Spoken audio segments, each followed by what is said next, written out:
अगली खबर है लखनऊ से, जहां पर आपको बता दें कि बीएसपी सुप्रीमो मायावती निकाय चुनाव की समीक्षा करती हुई नजर आएंगी। दरअसल निकाय चुनाव में पार्टी की जो परफॉर्मेंस रही है उसको लेकर समीक्षा की जाएगी। पिछले चुनाव में बीएसपी के 2 मेयर निर्वाचित हुए थे और इस बार पार्टी का एक भी मेयर प्रत्याशी निर्वाचित नहीं हुआ। पार्टी पदाधिकारियों के साथ बीएसपी सुप्रीमो अब समीक्षा करेंगी। लोकसभा चुनाव से पहले संगठन को खड़ा करने की तैयारी में है इस वक्त बसपा सुप्रीमो मायावती। वहीं कई पदाधिकारियों की जिम्मेदारियों में भी अब बदलाव किया जाएगा, क्योंकि 2024 का चुनाव, आम चुनाव जो है काफी खास इस बार होगा और निकाय चुनाव को कहीं ना कहीं सेमीफाइनल के तौर पर देखा जा रहा था। लेकिन सबसे बड़ा झटका इस बार बीएसपी को लगा है। हालांकि अगर देखा जाए तो चुनाव प्रचार में कुछ खास बीएसपी की तरफ से नहीं किया गया था, तो ऐसे में झटका लगना भी लाजमी था। लेकिन इस झटके का फायदा जो है वो अन्य पार्टियां उठा ले गई। वहीं अगर मेयर प्रत्याशी की बात करें तो 17 मेयर प्रत्याशी जो हैं वो भारतीय जनता पार्टी के चुने गए हैं। अधिक जानकारी के साथ संवाददाता संदीप मिश्रा जुड़ रहे हैं। संदीप, क्या कुछ ताजा अपडेट है? अब निकाय चुनाव के जो नतीजे आए हैं उन नतीजों की समीक्षा करती हुई बसपा सुप्रीमो नजर आएंगी। देखिए, बिल्कुल निश्चित तौर पे जिस तरीके से निकाय चुनाव को बसपा जो है एक सेमीफाइनल के तौर पे देख रही थी, यानी कि वहां से अपनी जमीन की तलाश कर रही थी और उसके साथ साथ में अगर लोकसभा चुनाव की अगर बात करें तो वहां की रणनीतियां साथ बनाना चाहती थी। लेकिन जिस तरीके से इस बार का उनका अपना रिजल्ट रहा है वो काफी निराशाजनक रहा है, जिससे नाराज होकर के अब एक बार फिर से संगठन में बड़ा बदलाव देखने को मिल सकते हैं। क्योंकि जिस तरीके से बसपा सुप्रीमो मायावती ने इस रणनीति के तहत काम किया था कि आने वाले समय में निकाय चुनाव में अगर हमारी जमीन मजबूत होती है तो निश्चित तौर पे हम लोकसभा चुनाव की तैयारियां बहुत तेजी से करते नजर आएंगे। यानी कि इस बार पूरी उनकी जो विश्वनाथ पाल है, अध्यक्ष है, उनकी कंधों पर जिम्मेदारी को सौंपा गया था। यानी कि वो निकाय चुनाव को लेकर के जगह जगह जिलों में जाकर के जो है वो जनसभाएं कर रहे थे। लेकिन साफ तौर पर जो एक उम्मीद थी बसपा को, वो उम्मीद पे खरी नहीं उतर पाई है। शायद यही वजह रही है कि अब जो है बड़े बदलाव संगठन में देखने को मिल सकते हैं। जिस तरीके से बसपा सुप्रीमो नाराज है अपने कार्यकर्ताओं से, कुछ नए चेहरों को जरूर शामिल किया जाएगा, कुछ लोगों को बड़ी जिम्मेदारियां दी जाएंगी। क्योंकि निकाय चुनाव को लेकर के मंथन जिस तरीके से बसपा सुप्रीमो मायावती ने पहले से किया था वो सफल नहीं हो पाई। यानी कि अगर पिछले चुनाव की अगर बात करते हैं तो 2 मेयर प्रत्याशी उन्होंने जीत के आए थे, लेकिन इस बार हाथ खाली रहे। तो साफ है कि इस बार हाथ खाली होने का मतलब है कि जिस तरीके से उनकी जो अपनी रणनीतियां थी उन रणनीतियों पर वो काम नहीं कर पाए।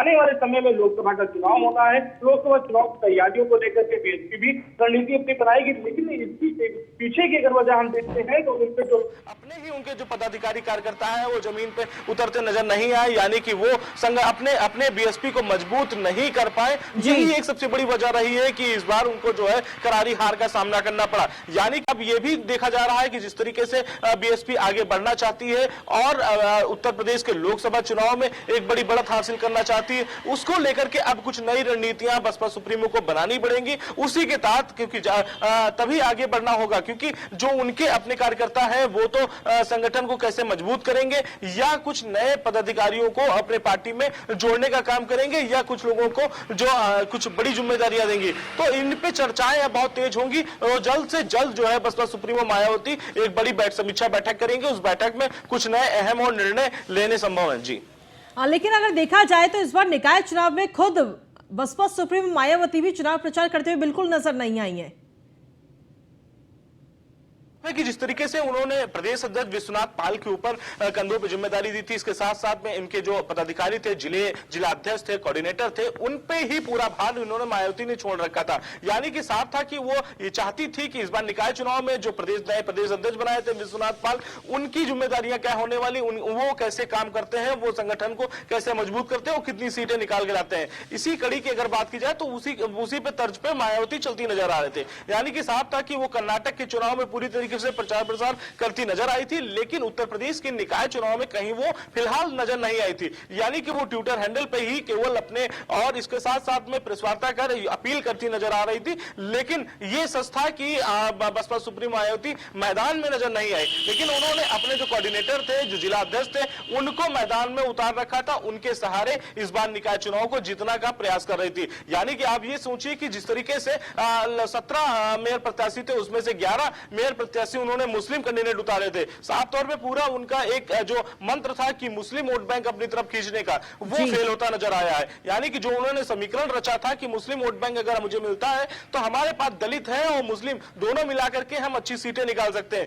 इससे पहले 2017 में हुए निकाय चुनाव की अगर बात करें तो 2 मेयर प्रत्याशी उन्होंने जीत करके मैदान में उतरी थी, लेकिन इस बार वो रणनीति उनकी काम नहीं आई और उस रणनीति में फेल साबित हुई। यानी कि लोकसभा चुनाव में कुछ नई रणनीतियों के साथ में क्या बसपा मायावती उतरेंगी या फिर उसी रणनीति के साथ में फिर से इस बार जो है लोकसभा का चुनाव लड़ेंगी, ये तो आने वाला वक्त बताएगा। लेकिन बहुत जल्द जो है बसपा सुप्रीमो मायावती समीक्षा बैठक करेंगी, उन पदाधिकारियों के साथ करेंगी जिनके जो पार्टी में बड़े पद पे बैठे हुए हैं, बड़े चेहरे हैं, उनके सबके साथ बैठती नजर आएंगी। जी, जिस तरीके से देखा जाए तो 2024 से पहले निकाय चुनाव को सेमीफाइनल के तौर पर भी देखा जा रहा था, तो इस बार कहीं ना कहीं आम आदमी पार्टी की एंट्री हुई और साथ ही AIMIM की एंट्री हुई है और इस एंट्री से सीधा नुकसान सपा और बसपा को ही ज्यादा हुआ है। देखिए बिल्कुल निश्चित तौर पे जिस तरीके से अगर हम निकाय चुनाव की रणनीतियों की अगर बात की जाए तो यहाँ पे कहीं ना कहीं बसपा सुप्रीमो ने मायावती ने जिस तरीके से अपने कैंडिडेट उतारे थे, उस कैंडिडेट में कहीं ना कहीं सबसे ज्यादा सपा को नुकसान हुआ। यानी कि जहां पे एक ब्राह्मण और एक वैश्य लड़ रहा था, चुनाव लड़ रहा था, तो वहां पे अपना मुस्लिम कैंडिडेट उतार करके उन्होंने चुनाव को एक तरफा कर दिया, यानी कि 2 तरफा कर दिया पूरी तरीके से। जहां मुस्लिम कैंडिडेट का सहारा ले रही थी बसपा, तो वो पूरी तरीके से फेल साबित हुआ। यही अगर आम आदमी पार्टी की बात करते हो तो आम आदमी पार्टी ने इस बार निकाय चुनाव में खुद को देखा है और खुद को यह सोच करके आगे बढ़ने की इरादा रखी है कि आने वाले समय में लोकसभा चुनाव होंगे तो हमारी रणनीतियां क्या होंगी, यानी कि उत्तर प्रदेश की जनता क्या चाहती है और उत्तर प्रदेश की जनता क्या मांग रही है, उसको पूरी जी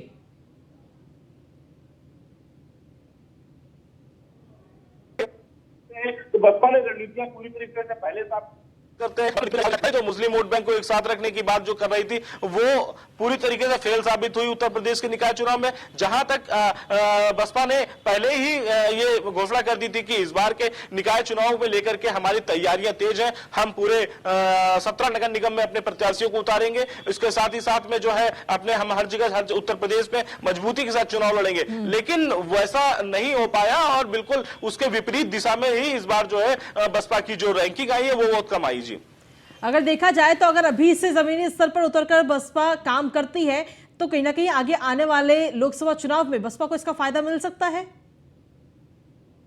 बिल्कुल, अगर बात की जाए निकाय चुनाव के माध्यम को, क्योंकि निकाय चुनाव को सभी पार्टियां जो है एक तरह देखा जाए सेमीफाइनल के तौर पे देख रही थी। सेमीफाइनल कहने का मतलब ये था कि अगर वो जमीन अपनी मजबूत करते हैं, यानी कि अपने पार्षद को मजबूत करते हैं, पार्षद एक वो होता है जो बूथ को मजबूत करता है, यानी कि अपने बूथ पे पहुंच करके वो अपने टिकट वोट बैंक को मजबूत करेगा। लेकिन ऐसा नहीं हो पाया, यानी कि इस बार 84 ऐसे टिकट बांटे थे। लखनऊ की अगर बात करते हैं 84 में पार्षदों के टिकट बांटे थे, उनमें से एक ही सीट निकाल के पाई। तो ये पूरी रणनीति जो थी वो फेल हो गई। यानी कि आने वाले समय में अगर बसपा सुप्रीमो मायावती ने बड़ा ऐलान नहीं किया या जमीन पे उतर करके वोट बैंक नहीं अपना तैयार किया तो निश्चित तौर पे लोकसभा चुनाव में भी इससे बुरी हार देखने को मिल सकती है। क्योंकि जिस तरीके से अगर बात की तो बसपा जमीन पे ना उतर करके अपने सोशल मीडिया अकाउंट पे ही जो है लोगों को उद्देश्य और बातें करनी बाती जा रही है। लेकिन जिस तरीके से अगर